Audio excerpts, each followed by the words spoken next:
Okay, let's pause to review. We've talked about 6 different kinds of parts of speech so far. Verbs, nouns, pronouns, adjectives, articles, and adverbs. We have 9 parts of speech to talk about altogether, so there are 3 more to do.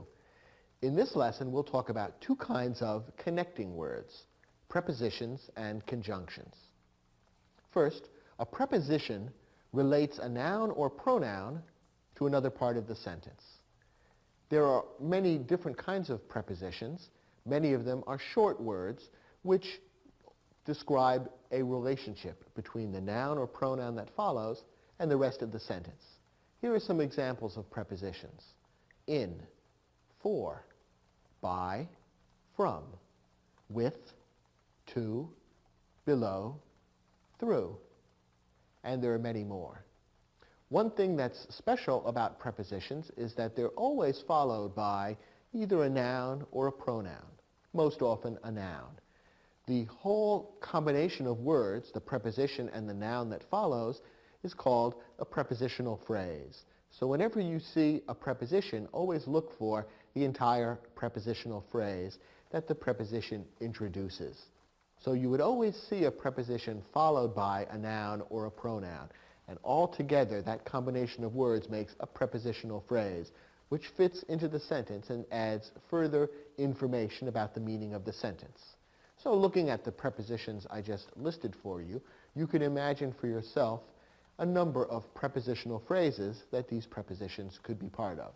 In my house, for my sister, by William Shakespeare, from New York, with my father-in-law, to Chicago, below the equator, through the tunnel, and so on. Now, some prepositions consist of more than one word. Here are a few examples. According to, because of, in front of, instead of, prior to. And again, there are other examples. You can see that although these prepositions consist of more than one word, the 2 or 3 words that make up the preposition work together and have a single meaning. And once again, each of these prepositions would come before a noun or a pronoun and form a prepositional phrase. According to the weatherman, because of today's rain, in front of the hotel, instead of dinner, prior to bedtime, and so on. So these are prepositions. They're connecting words because they connect the noun or pronoun that follows to the rest of the sentence. The other type of connecting word that's important is a conjunction.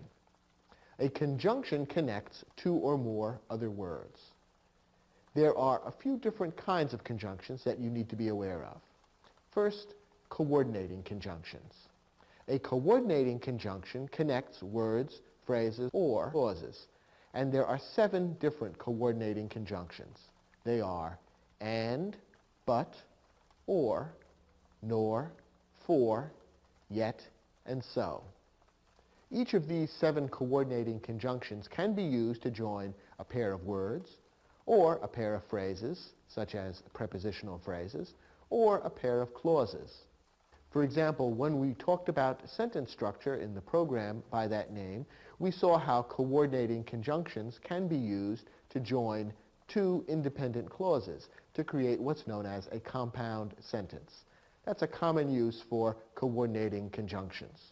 Notice that these 7 coordinating conjunctions join 2 elements which are more or less equal in value, so that when you connect words, phrases, or clauses with a word like and, or but, or nor, generally speaking, the 2 things that are being connected are roughly equal in importance. That's one characteristic of how coordinating conjunctions are used. A second type of conjunction to be aware of is the subordinating conjunction.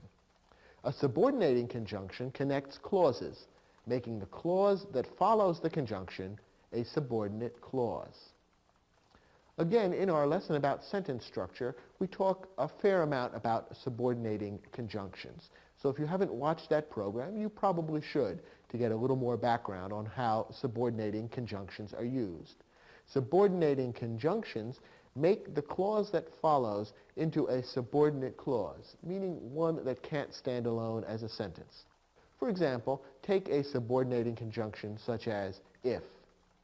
If the subordinating conjunction if is put in front of a clause, a group of words including a subject and a verb, that clause can no longer stand alone as a sentence. It becomes a subordinate clause, one that needs to be connected to another clause to make a complete sentence.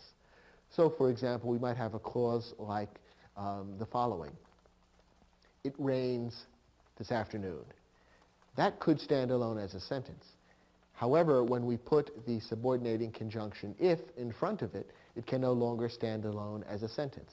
If it rains this afternoon, suddenly it feels incomplete. Something more needs to be added to turn it into a complete thought. If it rains this afternoon, the picnic will be canceled. A subordinating conjunction then creates a subordinate clause, which means a clause that can't stand alone as a sentence. Notice the difference between a subordinating conjunction and a coordinating conjunction. We said that coordinating conjunctions join two things that are more or less equal in importance. A subordinating conjunction joins one thing which is independent, an independent clause, and a clause which is subordinate, less important, can't stand alone as a sentence. So whereas a coordinating conjunction links two things that are equal in value, the subordinating conjunction links two things that are unequal or different in value and importance.